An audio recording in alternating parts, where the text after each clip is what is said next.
Kigogo roundabout hapa. Tunavuta huko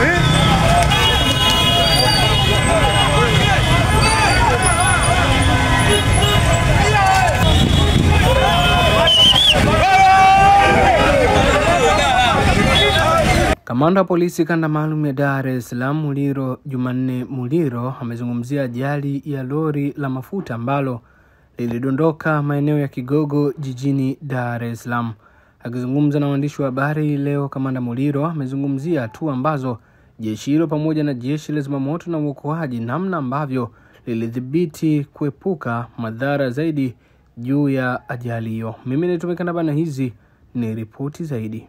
Kuhusiana na lori la mafuta ambalo lilipata ajali eneo la Kigogo Ilala, gari lile lilijitokeza, gari aina ya Kenta, na kukatiza ghafla eneo lile la mzunguko, na hivyo kusababisha dereva wa lori kukosa uelekeo na hivyo kupata ajali ambayo mafuta yaliyokuwa yamebebwa yalianza kumwagika.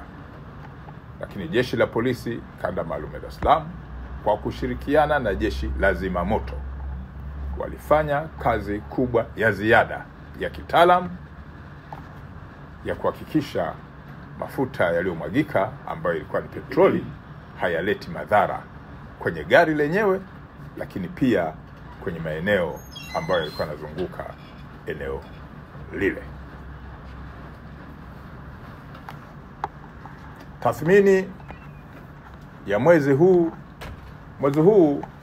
ulipata kuwa na bahati ya kuwepo kwa sala za aina mbili: sala yenye kuhusisha Ramadhani na sala inayohusisha Kwaresma. Kwa ujumla, wananchi wote walijikita katika masuala ya ibada, masuala ya kumcha Mwenyezi Mungu, na kutokana na mtiririko wa vitendo vilivyoambatana na miezi hii ya Ramadhani na Kwaresma, utulivu ulikuwa ni wa hali ya juu. Na sisi jeshi la polisi kanda maalum ya Dar es Salaam tulikuwa tunatamani angalau kwenye mwaka kuwe kuna Ramadhani 3 na Kwaresma 3 ili tuwe na takwimu ambazo tumezipata kwenye mwezi huu.